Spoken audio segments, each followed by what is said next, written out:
Talking about an interesting study that was that came out at the time I recorded this video in 2020. The Journal of Strength Conditioning Research, time course of recovery from resistance exercise with different set configurations. Perea Blanco is the lead author. Apologies if I butchered that at all. Quite a lengthy list of authors. Some names I recognize as well. But a very interesting article, a research article that was apparently part of a bigger study.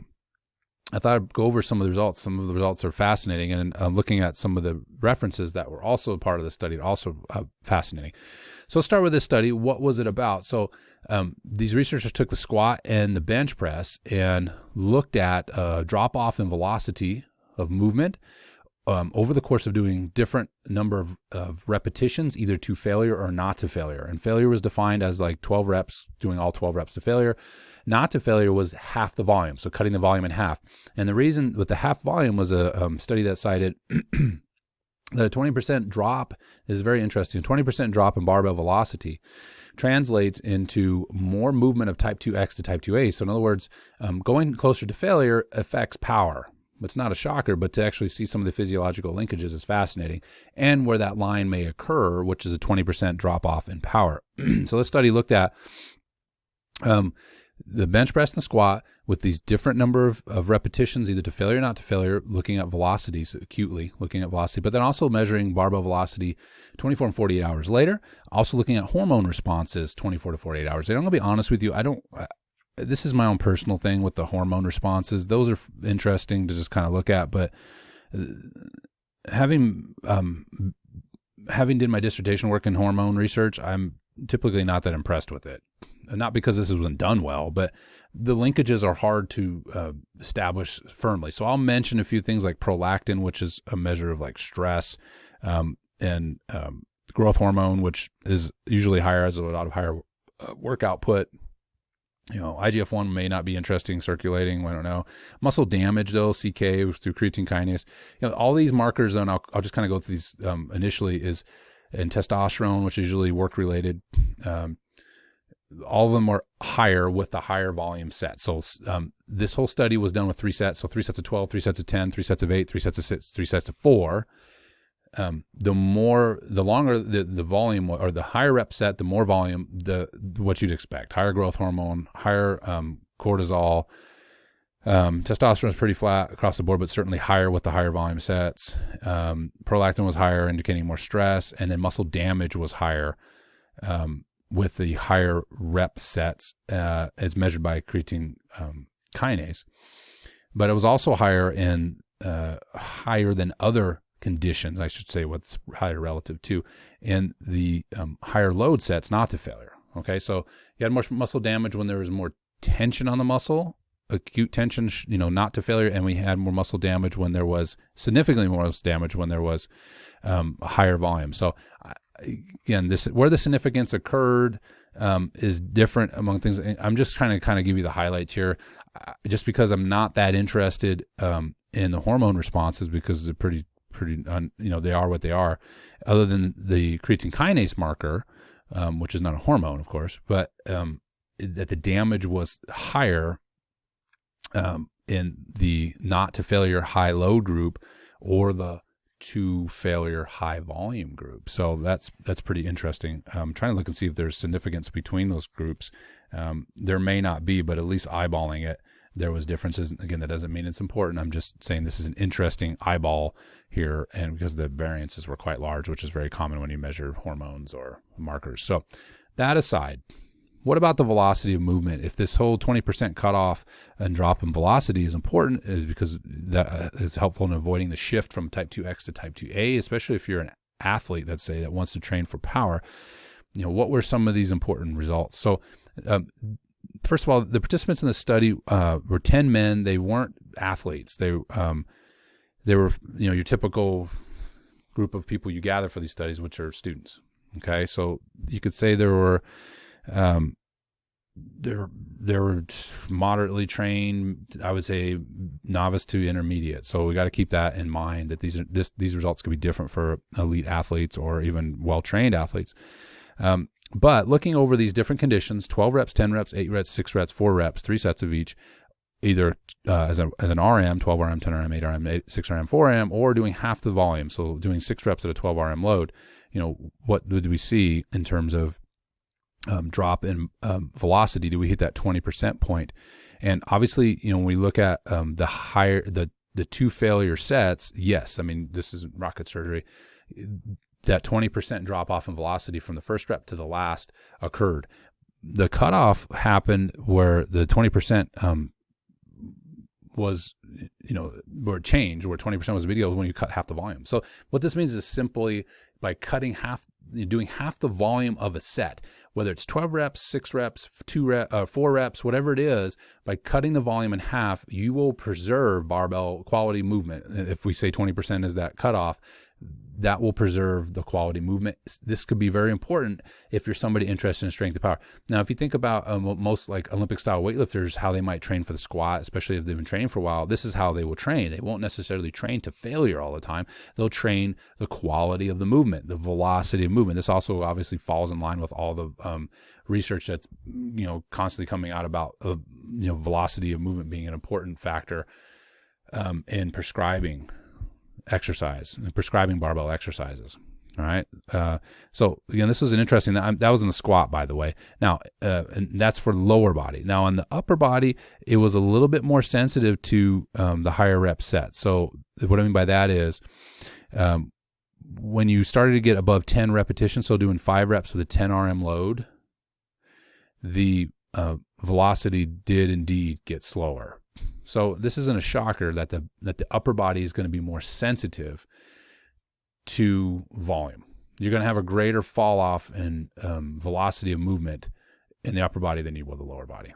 And there's just not as much muscle mass. So when it starts to fatigue, there's no other muscle mass to rely on in order to generate barbell velocity. In fact, the only condition where the 20% was not reached was the 4 rep set, the 4 RM set that was only done with 2 reps. All the other conditions, 20% was exceeded. So you could take that for what it's worth. The upper body, does that mean you can only do a 4 RM with 2 reps? No, but know that your recovery may be inhibited by doing the higher rep sets. Now, with that said, let's look at indeed these markers of recovery, and what they use is this conglomeration of recovery, which I need to go kind of figure that out. There's a protocol that was referenced that I need to go look at. So that, in my own evaluation of this, that's something I need to do, is see how they quantify what they call mechanical measurements of fatigue. So in their mechanical measurements of fatigue, we're going to assume this is just a good marker of fatigue for now. And they also have counter movement jump here.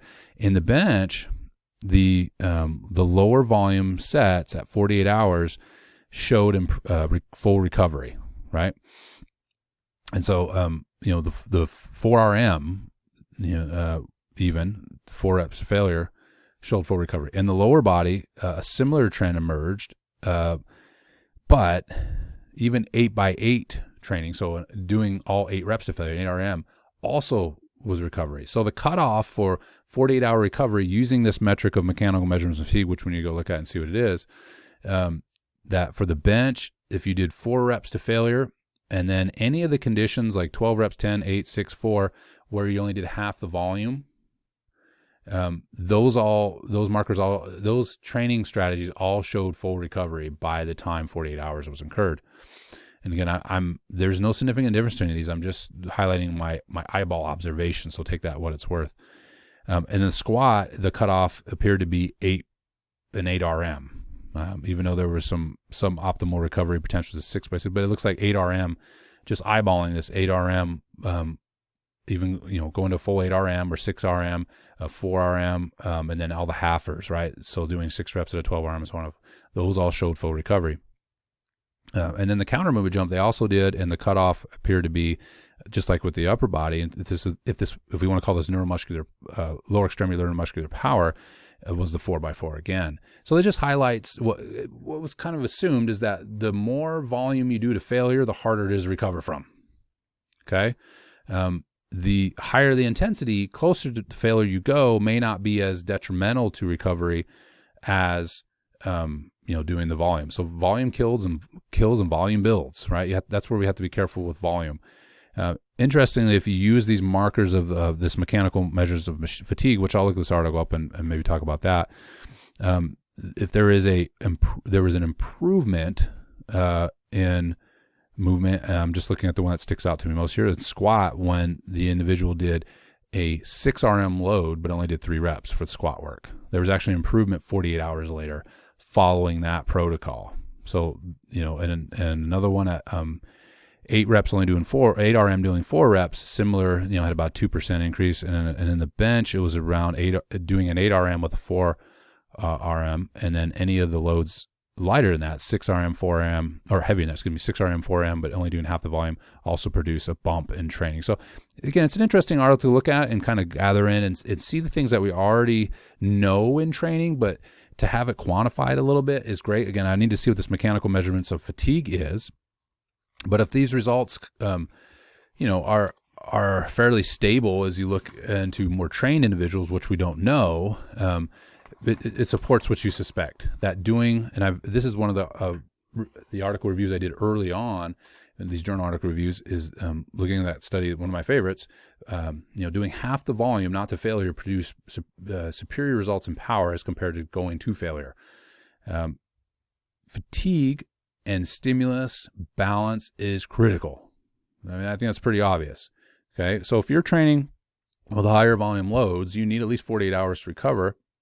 If you're training with the intention of hypertrophy, it appears that damaging muscles, according to this study, and just eyeballing, I'm going to make that very clear, just eyeballing these results, that higher volume sets to failure tend to damage muscles more readily. That's a shocker, right? Time under tension. And then if we think about more the tension side of things, increasing the tension, that also tends to damage muscles as well. When you get under 4 repetition or an 8 RM with a 4 repetition load, you still can damage muscle fibers, not as much as just eyeballing this caveat as doing the higher volume or higher rep sets to failure, but still more than doing the lower volume to failure sets. Now, I don't think these are statistically significant, but I'm just eyeballing these bars, and they have some pretty big standard deviations on them. So take that for what it's worth.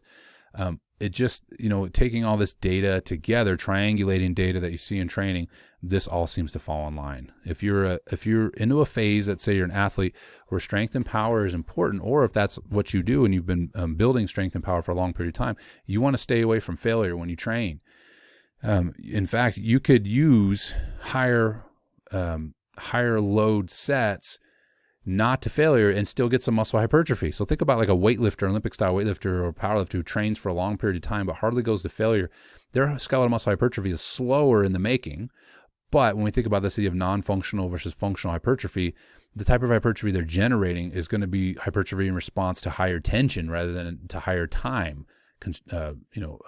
variables. And so the type of adaptation they occur is more in line with higher power output and more in line with strength output. So how you train matters. Going to failure matters, right? If you want hypertrophy of any type, the higher rep sets are better.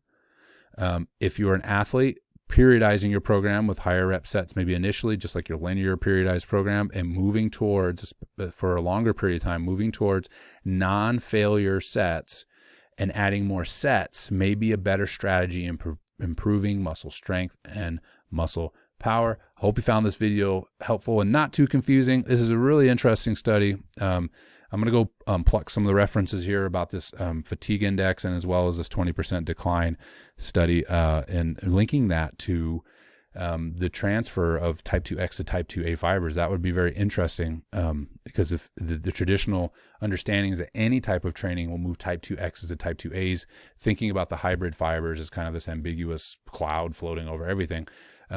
This would be, maybe it has to do with the hybrid fibers, not just the transference of type 2X to type 2A. It might be how we differentiate the hybrid fibers. Don't know, but this is an interesting study to kind of generate some thought. If you have any comments about it, leave them below. If I totally confused you, let me know and I'll maybe make another video. Leave a like if you like the video, and subscribe. All kinds of videos. I'm putting up anything and everything related to exercise, sports science, nutrition science, and training science in my video series. I hope you get a chance to take a look at them. I'll see you in the next one.